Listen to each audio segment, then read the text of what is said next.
Hi folks, I'm here at the West Palm Beach VA Medical Center with the incredible leadership team here, but also an awesome team of electricians who not only helped get this area through Hurricane Milton, the medical center helped patients all the way from Bay Pines, transported them here for care, but this team also went up to Asheville, North Carolina to help with recovery efforts after Hurricane Elaine. I'm going to ask Freddie to talk about some of the things he did up in Asheville, and then move it over to Lewis, who runs the whole department here, to talk about what they did right here in West Palm Beach. So go ahead, Freddie. Yes, my name is Freddie. I'm an electrical worker. We were deployed, myself, along with my partner, Mr. Rogers Henville, and we got to Asheville 8 o'clock at night.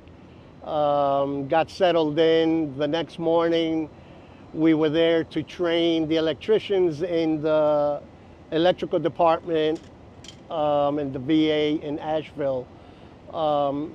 At that point, we were there to do whatever we had to do, even if it was out of our scope of work, because when we arrived, we saw the devastation of the area.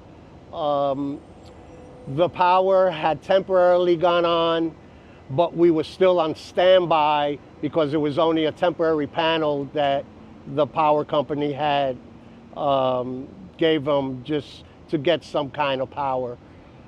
We stood around, we were with their electricians, we supported them, showed them, we first make sure that we activated the generator, make sure everything was up and running, and at that point we brought on the other electricians, gave them a little crash course along. We never left them by themselves.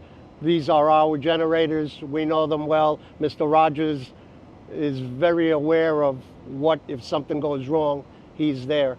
So we were there to support them 110%, stood by their side until we had to stay. Once we were told that we can come back because we were getting a storm back this way, so we headed back 4 days later.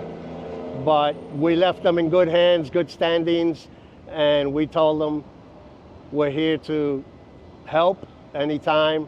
Just give us a call, and we felt good about us going over there and doing what we had to do. So Freddie and his team, Freddie's an Army veteran himself, by the way, literally brought this generator over to Asheville, got them power, which is really important for them to really begin their recovery, and did awesome things to help veterans there. Lewis, tell us a little bit about what you did right here in the West Palm Beach area. Okay, well, shortly after Helene went through, we received notification that Asheville didn't have any power. We offered up one of our 1 megawatt generators here, and we coordinated through with our partners in Orlando to get a transport vehicle down here to transport it up there. And we also had to, because we normally keep it fueled, we had to defuel it. So overnight we were able to get a contractor in here, get it defueled, ready to go. And then when Orlando came in the morning, we were able to ship it up there. We shipped it up there with a couple 100 feet of cables so that they were able to park it a little further away from the building and still be able to tie in to where they needed to. So it was a team effort. I had electricians working on getting everything packed up and ready to go. Transportation folks were able to get it moved around to where it needed to be so they could hook up the tractor to it. It was just a Herculean effort. It was our pleasure to be able to support. And again, we had to do that with the assistance of our sister facility up in Orlando. Yeah, terrific. These guys are heroes. They're helping vets here, right here in Florida, but also in North Carolina recover from these storms. Really just an honor to call myself colleagues with you guys. Thank you so much. At VA, we are here for every veteran who needs us, and these guys get the job done. So thank you so much again. Thank you, appreciate it.